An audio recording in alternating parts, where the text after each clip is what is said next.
welcome to Planet 412. I'm your host, Matt Emsh. Let's get right to it.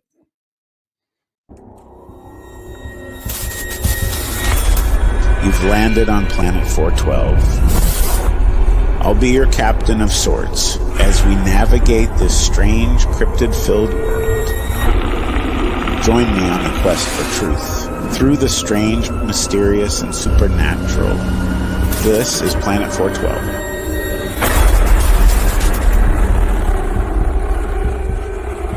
In 1991, Ben was just a cute little kid growing up in Northern California. And so his family would take these trips up to Mount Shasta pretty regularly. And Ben, well, he was always just mesmerized by that towering snow-capped peak. Even as a young boy, he sensed there was something more to it, though. Something mystical and powerful about that mountain. It wasn't just your average pile of rocks, no, sir. Now, fast forward to the summer of 2022.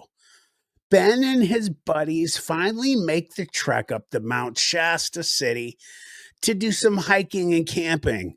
The first couple of days, they stuck to the easier trails, just soaking in all of that stunning scenery.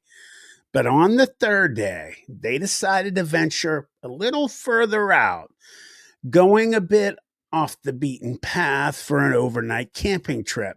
And so they find this perfect little spot to set up camp, nestled right between some trees about 10 miles from the base of the mountain.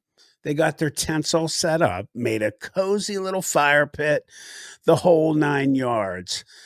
As the sun started to dip below the horizon, they settled in around the crackling fire, munching on some camp food and passing around a few cold ones.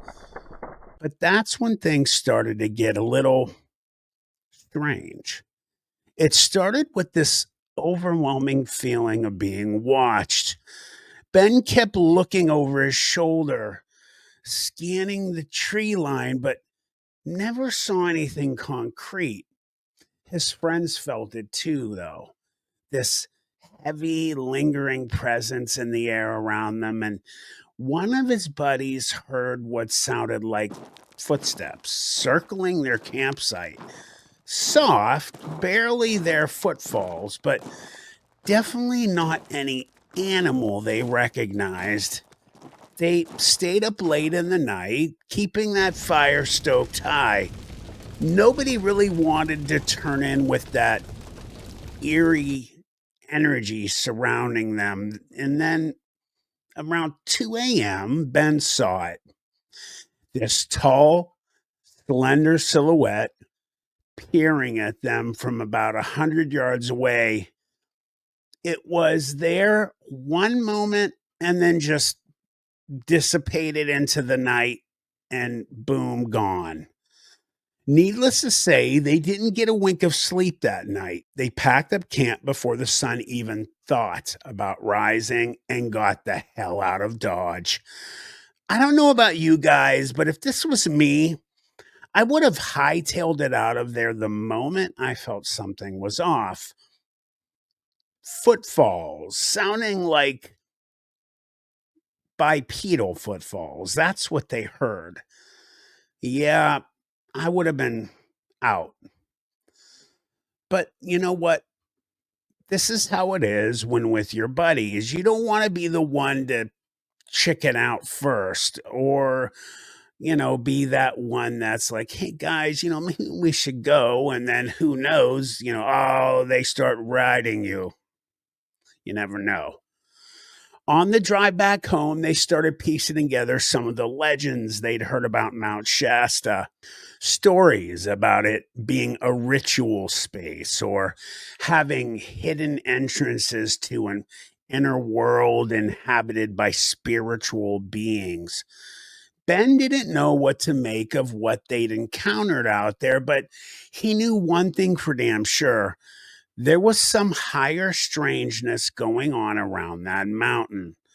Part of him wanted to go back for answers, but the other part, Well, it felt maybe like it was better off left alone, if you catch my drift.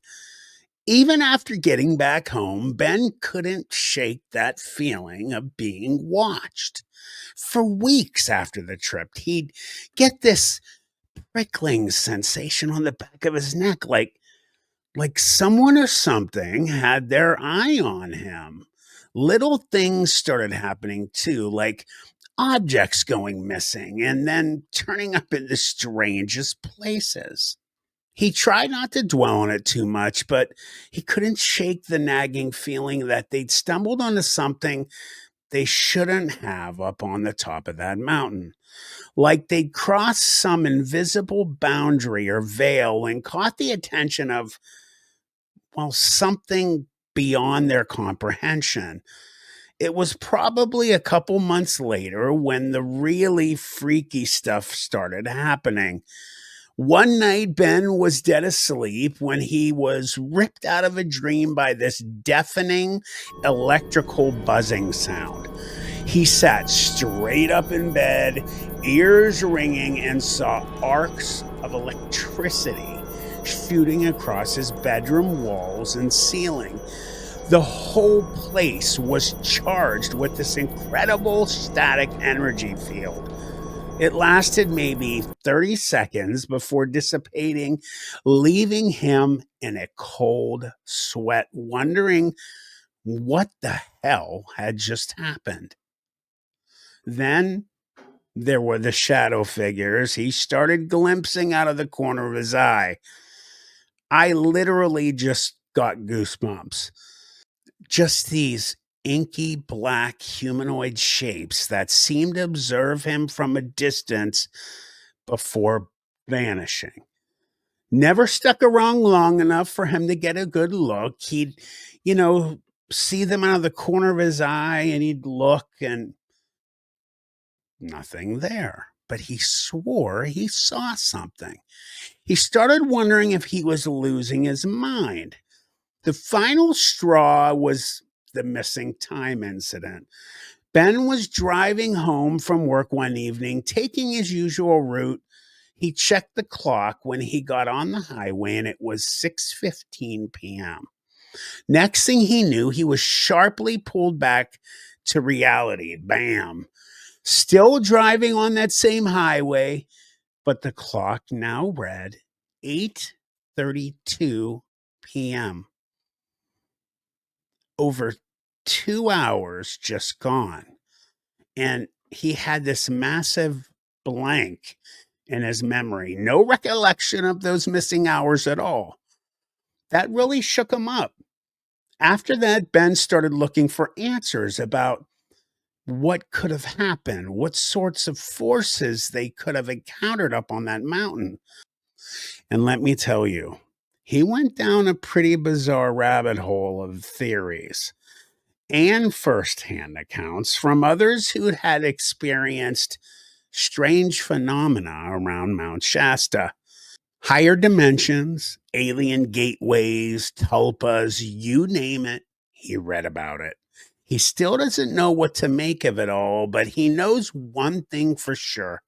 He'll never dismiss the idea of there being more to this reality than we can understand. Sounds familiar. Whatever was watching him, it seemed to be a warning to stop digging, stop looking around, trying to find stuff going on. So that's what he did, and it hasn't happened again since. Looking back, there were little hints and signs that something was off, even before they made their camping trip up to Mount Shasta.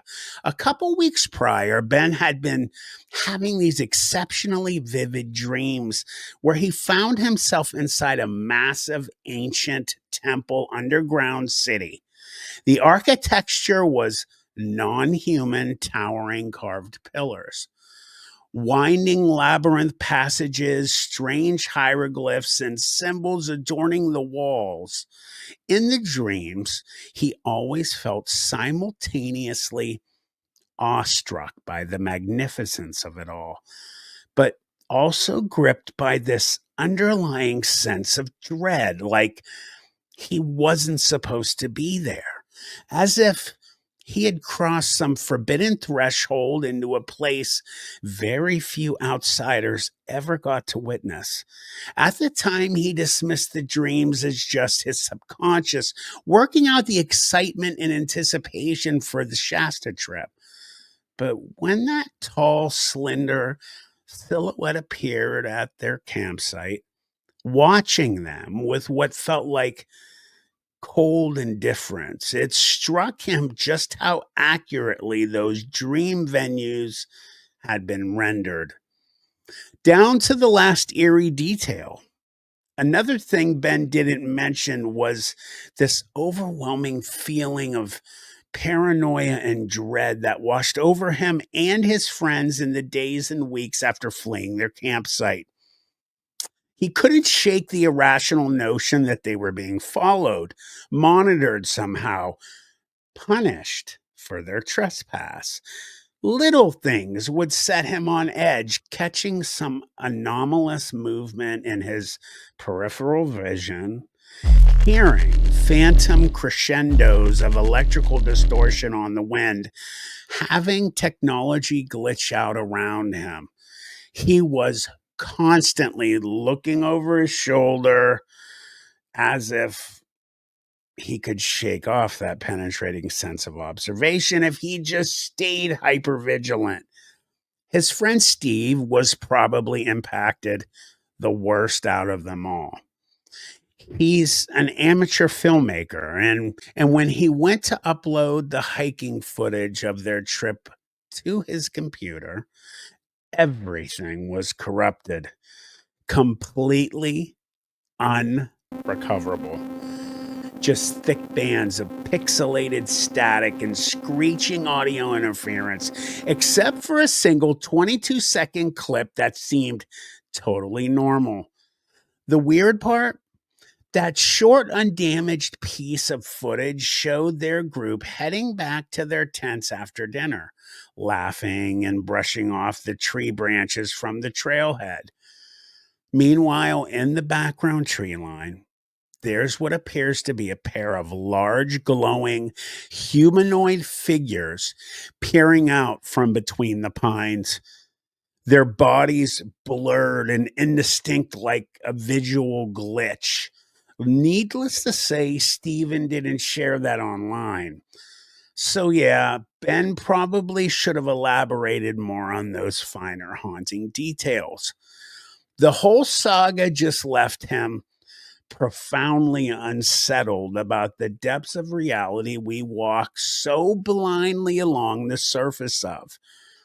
You know how I always talk about the veil, how we are just a millimeter away from seeing all of these things that we wonder about, this mythology that we hear is true. Those of you out there that have never seen anything supernatural or paranormal, never seen one of the cryptids out there, you're that close. Trust me, they're walking around you right now.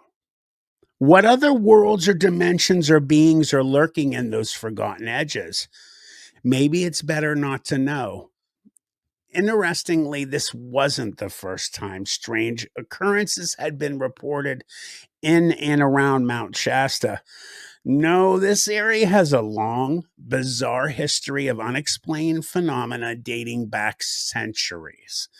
The Native American tribes who originally inhabited the region, they had all sorts of legends about the mountain being a sacred site, a place of great spiritual power where the physical and metaphysical worlds intersected.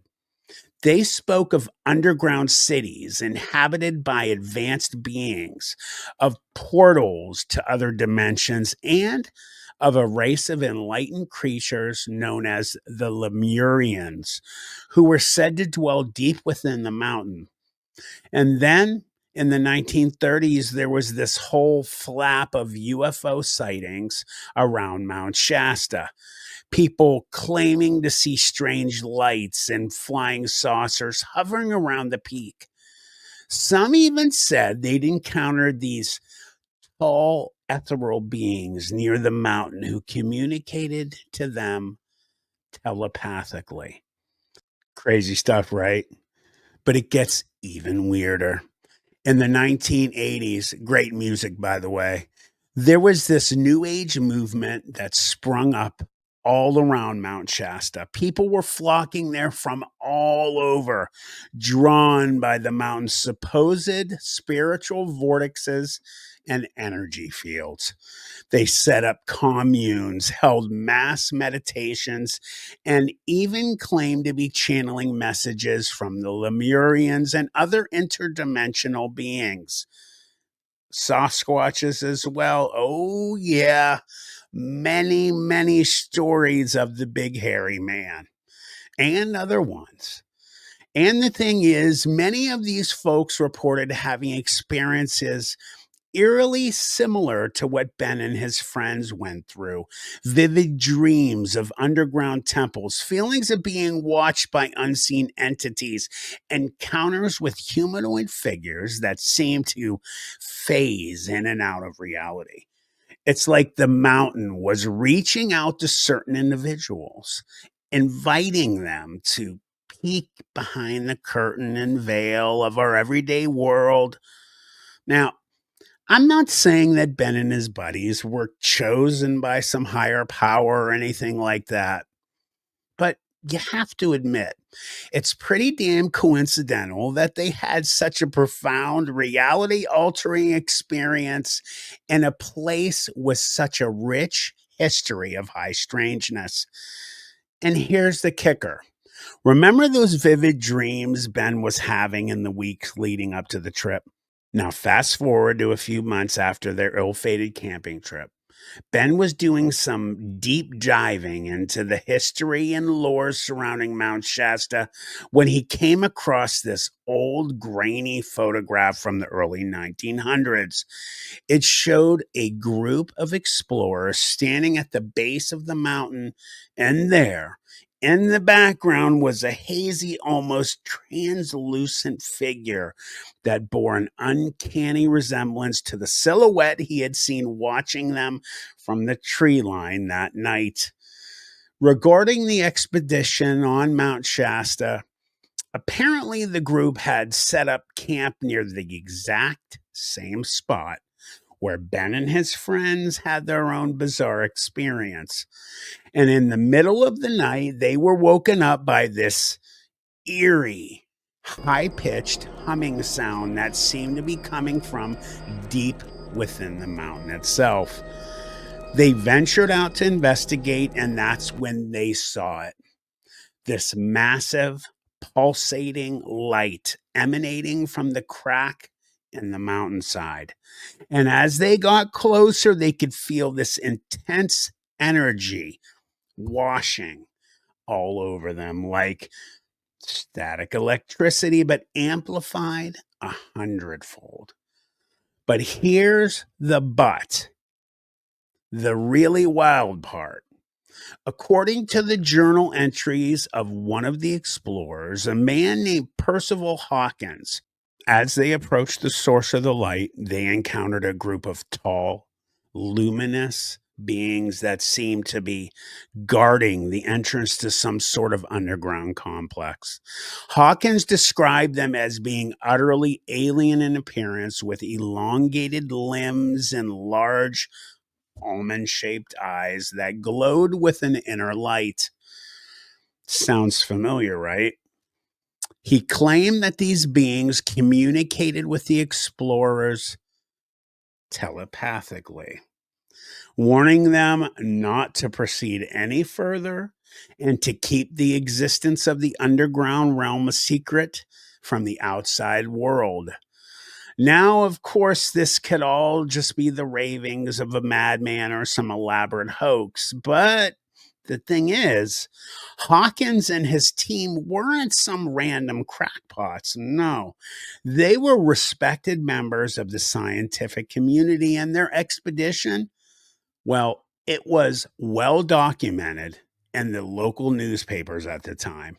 And here's where it gets really interesting. According to the Hawkins Journal, the beings they encountered spoke of a great upheaval that was coming, a time when the barriers between the worlds would thin and the truth about our reality would be revealed. They said that certain individuals would be called upon to help bridge the gap between the human race and the other intelligent species that share our universe. My question to all of you watching is this: what do you think is really going on around Mount Shasta? Let me know in the comments or write me on the email for Planet 412. It's really an insane, crazy story, or stories, or as I like to put it, experiences. Definitely one of the high strangeness spots on planet Earth that this guy would like to check out someday. Thanks for landing on Planet 412, everyone. We'll see you next time. Thanks so much for tuning in. Don't forget to like and subscribe, as it greatly helps out the channel. I'll see you next time on Planet 412. Hey, Planet 412, 2025 is going to be gigantic for the 412. All kinds of new formats and huge things are in store. What am I talking about? You'll find out. But one thing's going to happen for sure. This guy's going to be in a new documentary on ETS, Exposing the Strange, directed by David Wolf. Well, David Wolf was just on a live stream not too long ago on Planet 412. You guys probably saw it. If you haven't, check it out.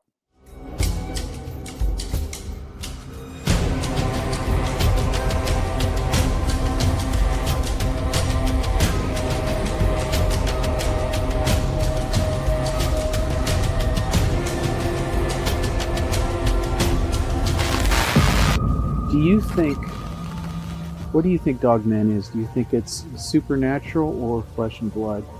You know, that's a slippery slope for some people. So, with my experience, I 100% believe that it was supernatural. We just heard a rock clack right over here.